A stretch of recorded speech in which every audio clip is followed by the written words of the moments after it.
Okay, this is lesson 34 for 8th grade, and today we're talking ratio and proportions.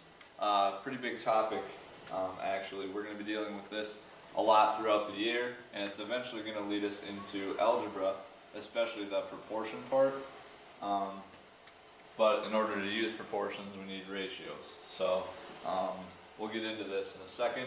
I do have to apologize. I will be moving fairly quick because my projector is having some issues right now, and it could shut off at any moment. So I want to get through as much as I can before it does that. And if it does do that, I apologize. It should be getting fixed today, though. Alright, so for today, we want to define what a proportion is. We want to learn how to set up a proportion, and I want to remind everybody that, remember that typically the hardest part is setting up an equation. But once you do that, you're pretty much good to go. The math is pretty simple from there. And we want to determine different ways to solve proportions. Alright, so here we go.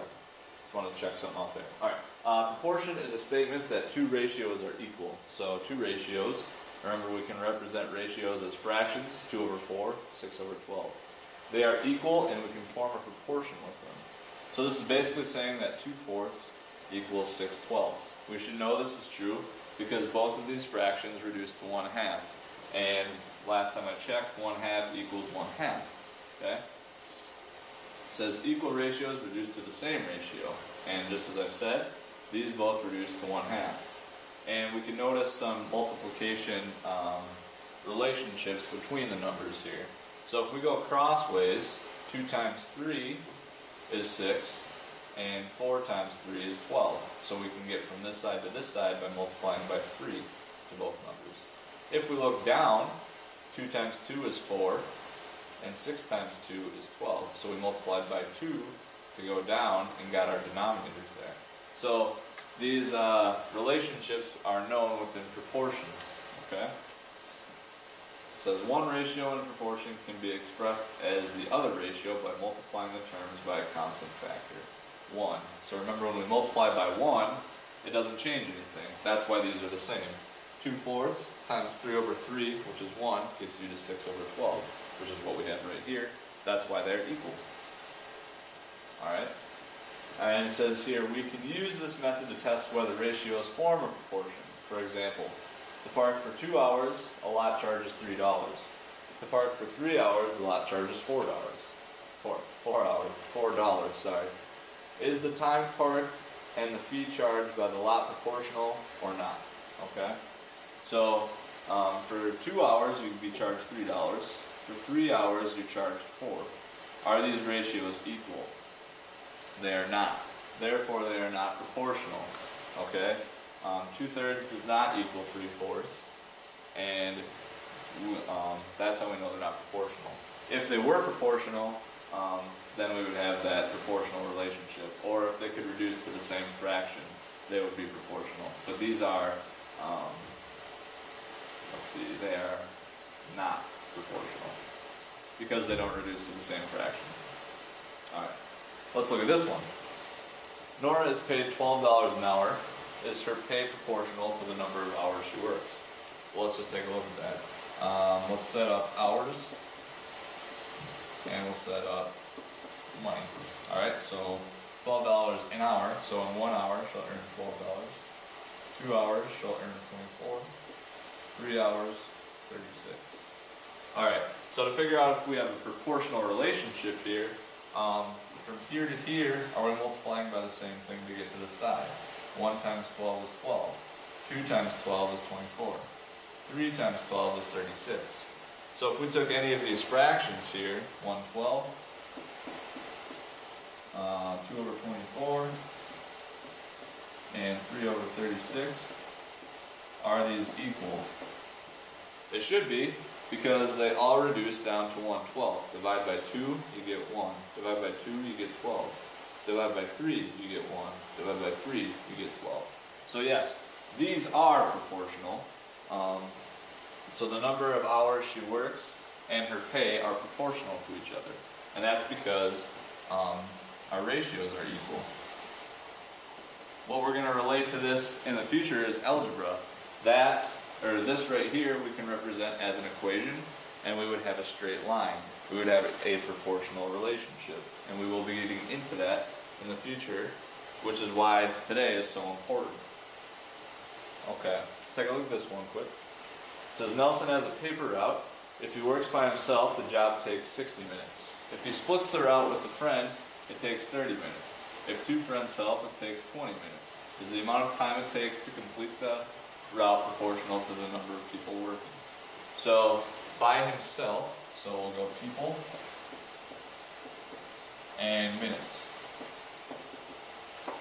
So one person takes 60 minutes. Two people takes 30 minutes. And, oh wait, yep, no. If he splits the route with a friend, it takes 30 minutes. If two friends help, the job takes 20 minutes. Oh, so him plus two friends.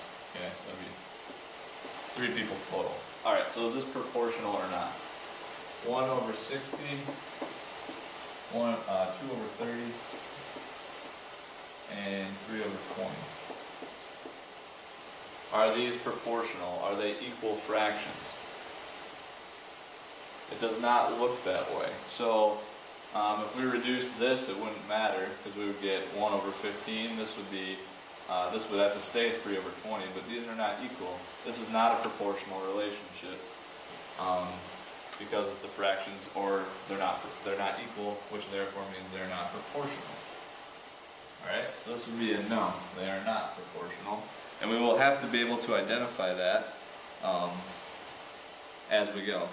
So I want to make sure we're on the right page here. And as I do that, we'll look at this. It says we can use proportions to solve problems where one of the numbers in the proportion is missing. So a variable represents the missing number in the proportion. We want to figure out different ways that we can solve for that x right there, basically. And there we go. We have a bunch of different ways that we can do that. I don't know if I have that up here or not. Okay, we do. Here's one way to find the missing number. We could use multiples. So here they say I can get from 2 to 6 by multiplying by 3. Well, if I apply that same rule to the 8th, we should get x. So 2 times 3 is 6, and then 8 times 3 is 24. So they figure x equals 24. Last one here, or not the last one, but let's see, it says by multiplying 2/8 by 3 over 3, which is what they did here, we can find the missing term is 24. Below, here's another relationship you can use to find. Alright, so this one, they went down. So 2 times 4 gets you to 8, that's what they did here. So 6 times 4, multiplied by the same number, should get you x, which again is 24. So you can go crossways, you can go downways. Now the other thing is this isn't always going to be the easiest route. Okay? We learned last year that we can cross, multiply, and divide. But what that means is if we take the cross products, or the diagonal products, and what I mean by that is 8 times 6 equals 48, and x times 2, or 2x, those two things should be equal. This means 2x equals 48. And if we solve for x, we divide 48 by 2. So divide by 2, divide by 2. We get x equals 24. So we still get x equaling 24. And the reason I want to remind us of cross multiplying and dividing is because it's not always going to be evident that we can do the other two methods like this.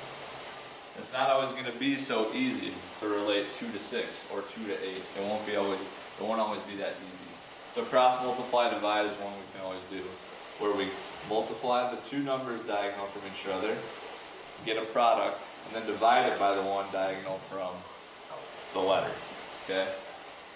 One thing we can always do there. So this one, we don't need to do that, sorry. We can see right here that to get to 24 from 8, we can just multiply by 3. So 8 times 3 is 24, so 5 times 3 should give us m. So m equals 5 times 3, which is 15. So there we could find out that m is 15. Now the other way to do that, you could have done 5 times 24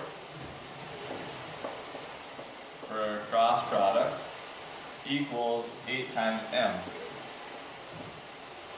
So 5 times 24, that is 120, equals 8m. If we divide by 8, we should get 15.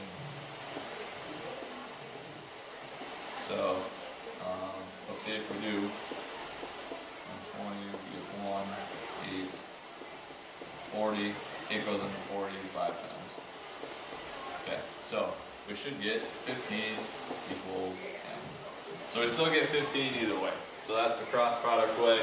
But obviously, if you can take a shortcut like this, just do that. It'll help you out and save you some time.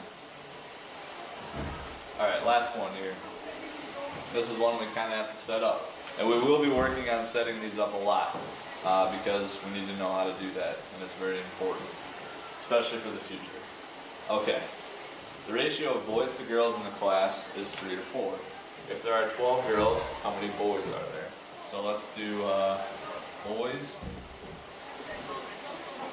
and girls. Let's make sure we have everything lined up here. So, ratio of boys to girls is 3 to 4. So the 3 goes with the boys, the 4 goes with the girls. And if there are 12 girls, so we have a ratio column here. And, sorry, it's a little sloppy. We'll have an actual column right here. So a ratio and an actual column will actually help us set this thing up. 12 girls. There are actually 12 girls. We want to find out how many boys there are, how many actual boys there are. So now we have a fraction set up. We have 3 over 4 equals b over 12.